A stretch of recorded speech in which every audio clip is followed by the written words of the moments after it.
So, what about the police band now? What's the difference between the police band when you're listening to them on the sidelines and when you were there, say 20 years ago? You got a comment about that at all? I listened to the police band at Gourock last year, and I thought they had really made leaps and strides going forward. The first season I'd heard them and I didn't think they were good at all, but at Gourock I was really impressed by them. And I thought, oh, they've maybe turned a corner, but then it's for some reason it didn't really seem, for me, again I didn't listen to them for every competition that we went to, but they never really seemed to get anywhere near where they were at Gourock for some reason. But we need to look at it because it's different now. It was different when I had the band because it was all police officers that were in the pipe corps. So to a certain extent I had the ability that Ian had, that if there was problems with MD, I never really went down to Washington Street because I'd done an awful lot of more operational policing. But if I had problems in it, I could address it, whether it be somebody's having problems with their pipes or somebody's having problems with playing the tunes. But I feel over the years, and there was one of the boys in the band said to me a few years ago, and I've often thought about it, that since Ian McClellan left the band, the senior management, and I'm not critical of any pipe major or any lead drummer, but the senior management seemed to have been the issue all along. I don't think we've had what in the policing term we would call a strategic direction. There was nobody guiding the band as to where we were going and how we were going to get there. I've often said when I was in the band, if they thought I wasn't capable of being the pipe major of the band and more importantly taking the band forward, then say to me and I would have stood down. Mm-hmm. The year that we got disqualified because we had a piper that never played, I went up to Pitt Street to the then Chief Constable and offered to give my resignation because I was so ashamed of what had happened with the band, albeit that was nothing to do with me. And the Chief Constable then said, well, what do you want to do? If you want to resign, resign. I said, well, I would rather keep the band and try and get it back on track again. And he said that's what to do.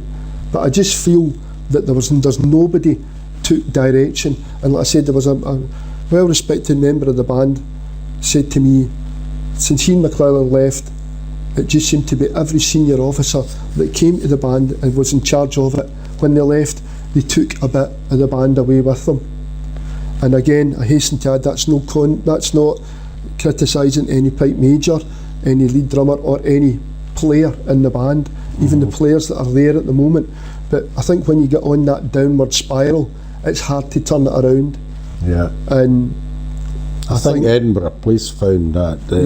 Probably much the same happened to them. And it's a recruiting thing. You can, if you're in charge of Field Marshal or Inveraray or Scottish Power, you can recruit pretty well because people are attracted towards winning bands and that's who they want to play for.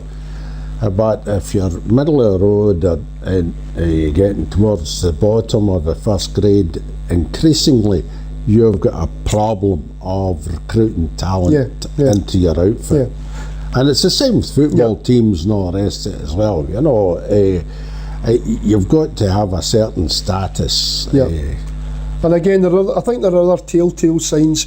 Malky Mackenzie would back me up in this one.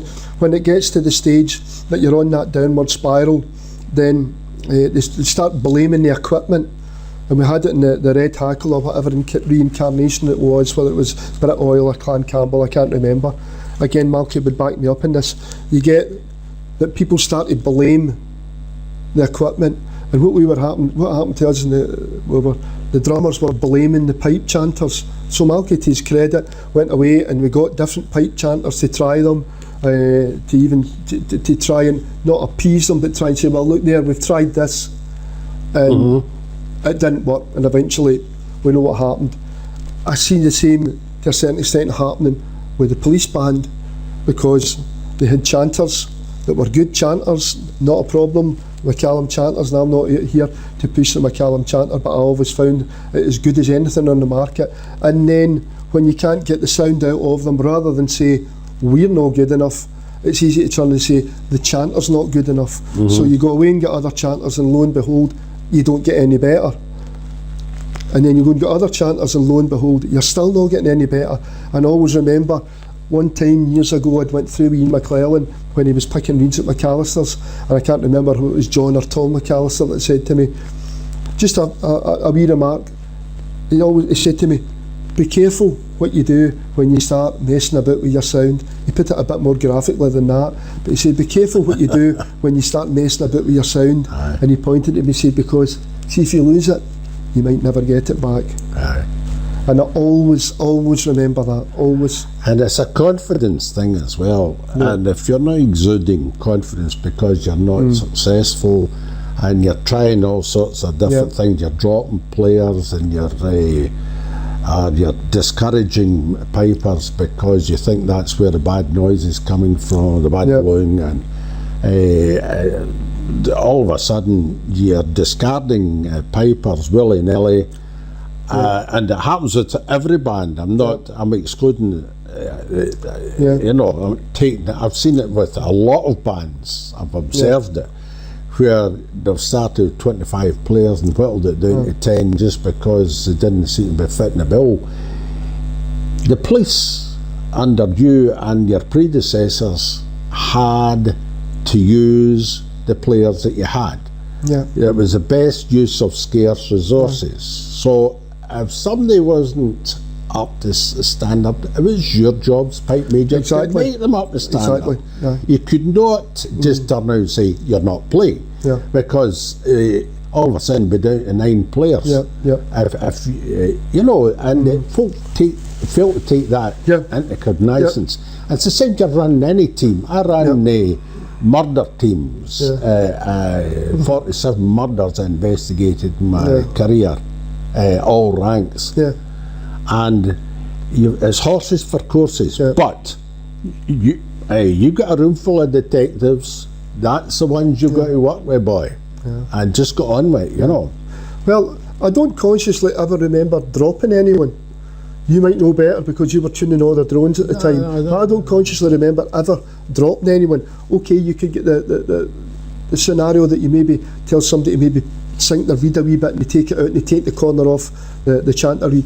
That's unavoidable. You probably need to drop somebody then. If it was on the day of a competition, I mean, or leading up to the line. Last minute equipment. But that was my job. My job is to make sure that when the pipers arrive, their pipes are going, their chanter reeds in, and all they need to do is put them under their arm and below them. And on the day of a competition, just managing the system. The day of a competition, it should be minor adjustments.